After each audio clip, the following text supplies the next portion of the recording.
And in fact, if Allah subhanahu wa ta'ala was really determined to checkmate this ummah and to make sure that they choose Imam Ali after the Prophet, he could have done so very easily by appointing Imam Ali alayhi salam to prophethood.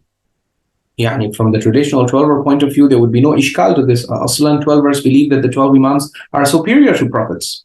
So if they are superior to the prophets, then what would Allah lose by actually making them prophets then?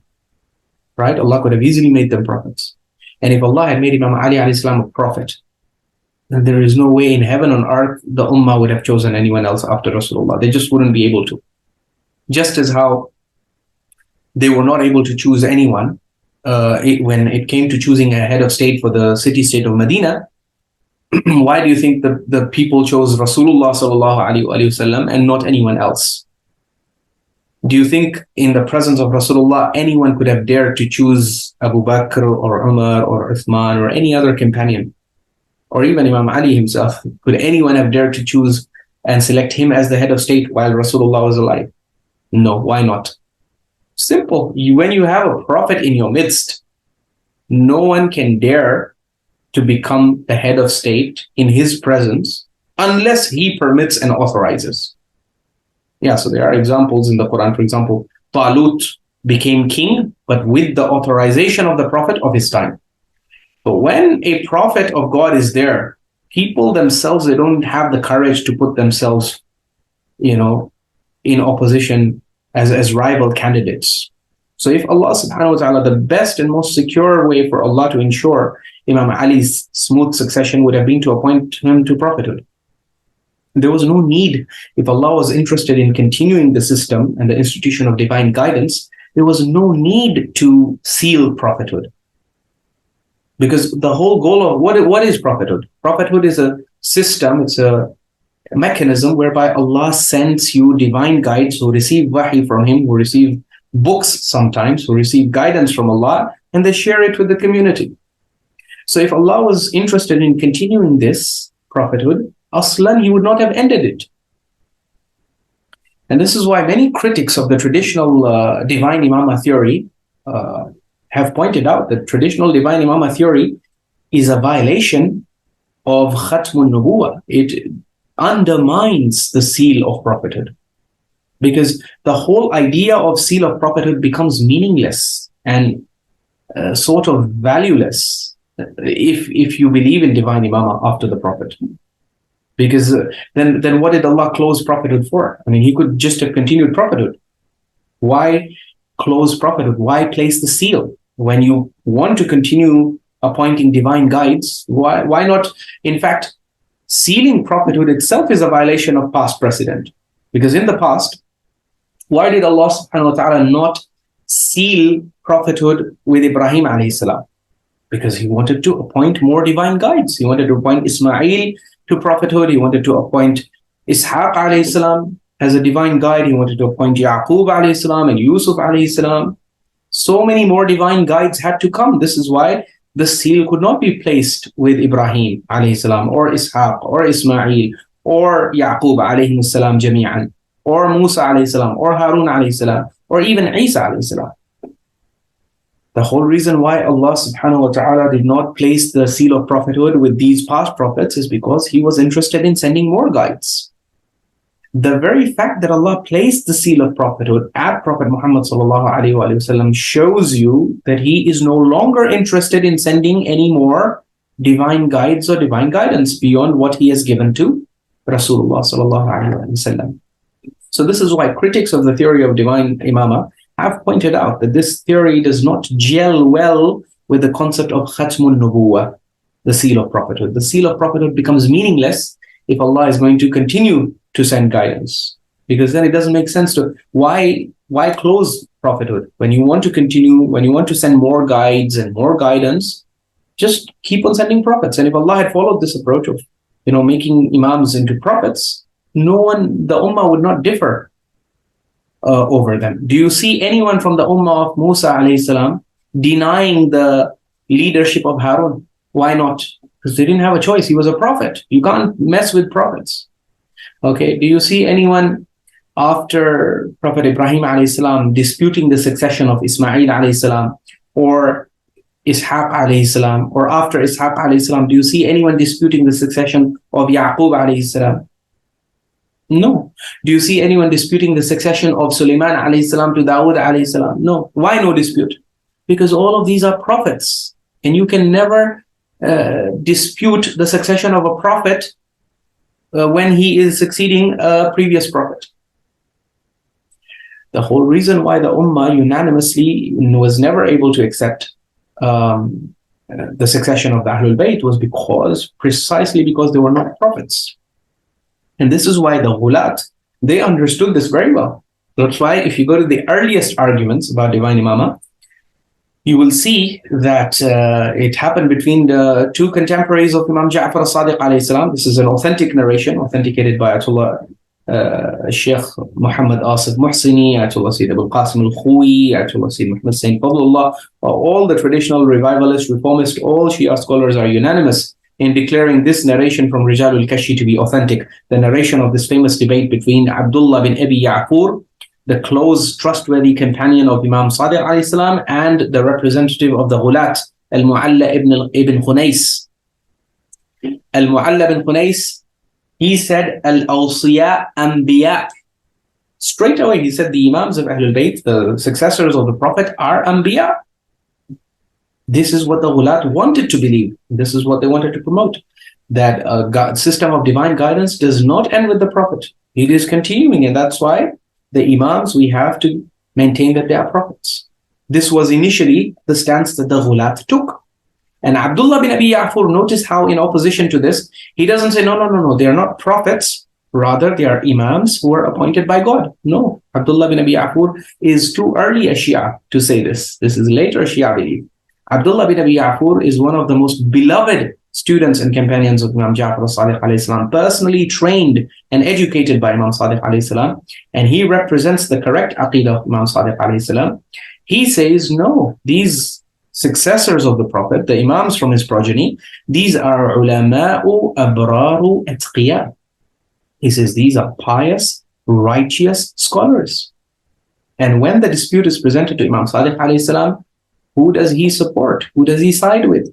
He immediately repudiates and refutes the claim of Al-Mu'alla bin Khunais. And he says, whoever claims we are Anbiya, we disassociate from such a person completely. And this is why the Ghulat had to go back to the drawing board and say, okay, well, we can't call them prophets because then they will disassociate and that's blasphemy, and it's going to create all sorts of problems. So how about this? Let's not call them prophets by name, but give them all the sifat of prophets.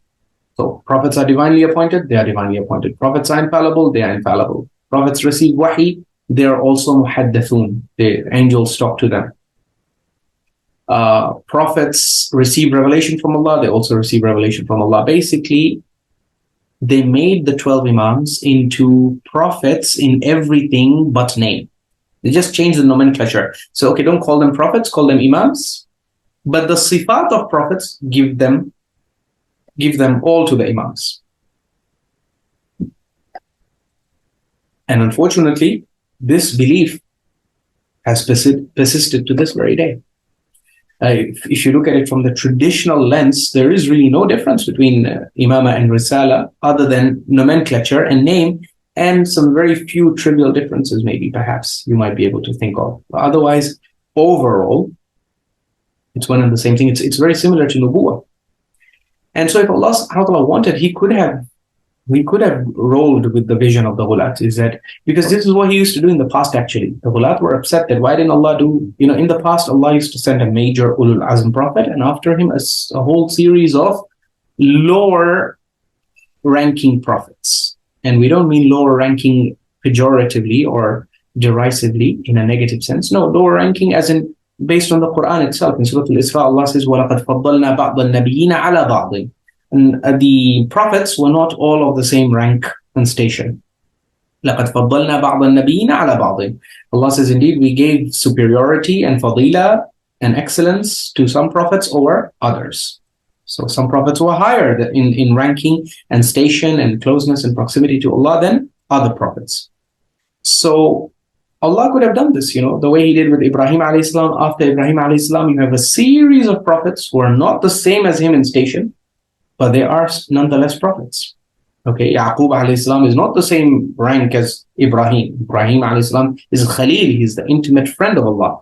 But still, Yaqub alayhi salam is a grandson of Ibrahim alayhi salam, and he's a prophet. He's a non-ulul azm prophet. So Allah could have also done this for our Prophet sallallahu alaihi wasallam. He could have chosen him as the ulul azm Rasul, and then these 12 Imams from his progeny could be prophets, lower ranking prophets compared to Rasulullah sallallahu alaihi wasallam. But Allah decided to place the seal on prophethood, meaning from now on, you have the Quran, you have the Sunnah of the Prophet, and we will bless you with great role models, but we will not impose and officially appoint anyone beyond this. Now you are on your own. And so a lot of people don't like this idea that why did Allah subhanahu wa ta'ala leave us on our own? But the reality is at some point in time, even if Allah had appointed, let's say, 12 prophets after Rasulullah, a time would come when, these 12 prophets would die. Okay. And then what? The world has to go on until the Day of Judgment. So these people were somehow expecting that Allah subhanahu wa ta'ala would, until the Day of Judgment, there would be a continuous line of divinely appointed guides, which in reality is an un-Quranic idea. Allah subhanahu wa ta'ala does not show you a world in the Quran in which there's always a divinely appointed guide. Rather, the very verse from Surah Al-Mu'minun, ثُمَّ أَرْسَلْنَا رُسُولَنَا تَتْرَى. We sent our messengers tatra. If you look at the Arabic of tatra, it means we sent them one after the other, but with gaps in between. Similarly, in Surah Al-Ma'idah, when Allah addresses the Ahlul Kitab, He says, يَا أَهْلَ الْكِتَابِ قَدْ جَاءَكُمْ رَسُولُنَا يُبَيِّنُ لَكُمْ عَلَى فَتْرَةٍ مِّنَ الرُّسُلِ أَن تَقُولُوا مَا جَاءَنَا مِن بَشِيرٍ وَلَا نَذِيرٍ فَقَدْ جَاءَكُمْ بَشِيرٌ وَنَذِيرٌ. O people of the book, we have sent to you our messenger explaining things to you على فترة, after a gap, after an interval during which there was complete vacuum as far as divine guides and divine guidance was concerned. It is because of this vacuum that the religion of Prophet Isa alayhi salam got distorted and corrupted. So you cannot deny, no one can deny that there was this vacuum and this gap between Prophet Isa alayhi salam and Prophet Muhammad sallallahu alayhi wasallam. This was a period in which divine guides were not there. Had they been there, ghulat like Paul would not have succeeded in destroying and in distorting the original Tawheed-based message and teaching and religion of Isa alayhi salatu wasalam. So yes, gaps have always been there. And this time you have a huge, giant gap until the Day of Judgment. And even if you deny this, look at the world today. Even the traditional Shia cannot deny that today, right now, as we speak, we don't have access to any divine guide, do we? We don't have. So, just as today, we don't have access to any divine guide, for the people after Rasulullah sallallahu alaihi wasallam to not have access to divine guide is not such a big deal. It's no different from the situation that we are today. Today, if you have any question or any problem in fiqh or in ethics or in morality or in politics, is there any divinely appointed figure that you can turn to? No, there is no divinely appointed figure that you can turn to. Even if you go by the traditional theory of the 12th Imam, he's behind the curtain of ghaib. As per the traditional theory, you cannot seek any guidance from him. And this is the whole reason why the Shia community is so divided on so many different issues. Reform being one of the most prominent ones. If there was an active Imam who was accessible to the people, all these debates between reformists and traditional, all of these would be sorted. The Imam would come and give one verdict and it would all be sorted. But this is a fact that today we do not have any system of access to any divine guide. And so just as, and no one argues, and no one can argue legitimately that, Allah is unfair to us, na'udhu billah, or this goes against His lutf. or that this is wrong and this is unfair. No, Baba, this is a test. You arguing that this is unfair is just like a student arguing when he's sitting for a test. It's multiple choice questions. He says these multiple choice questions are unfair, man. And it's also unfair that I'm not allowed to use a calculator. These are really tough math problems. I need a calculator. They're not allowing me to use calculator. I'm not allowed to consult my friends. I'm not allowed to ask the teacher for answers. Like, this is so unfair. And if a child were to argue like this in the exam room, what would you tell that child? You tell the child, grow up. Okay, this is how tests are. You're being tested. And it's not like you've been dealt with unfairly. Come on. Look at your fellow students, those who studied, those who revised the syllabus, they're acing the test. So if you're failing the test or finding it too difficult, something's wrong with you and your preparations. In the same way, those people who complain, we don't have divine guidance today, it is that, Baba, you have the Quran. You have so much of the Sunnah of the Prophet that's been preserved. You have so many beautiful teachings from the Imams of Ahlul Bayt. You have transmissions from companions. You have a lot of guidance. So if you're finding this test difficult, maybe you have not revised your syllabus well enough. Because I can guarantee you, once you revise the Quran, wallahi, your test will become so much easier. Your vision, it will give you clarity of vision. Because the Quran is so super clear. And so are the teachings of the Prophet and the Ahlul Bayt alayhi salam, and the transmissions of the Sahaba as well, which the Ummah has received. So it's not an impossible test. Okay, it may be challenging and tough at times, which every good test is supposed to be, but you're not at an unfair disadvantage. Allah subhanahu wa ta'ala has given you tools. He has equipped you with a lot of resources, which if you were to devote yourself to, and if you were to pay serious attention to and derive benefit from, you could easily ace this test and go very far, earn very high stations in the hereafter. إِنَّ هَذَا الْقُرْآنَ يَهْدِي لِلَّتِي هِيَ أَقْوَمُ. Allah has empowered you with a Quran that guides you to the straightest of the straight path.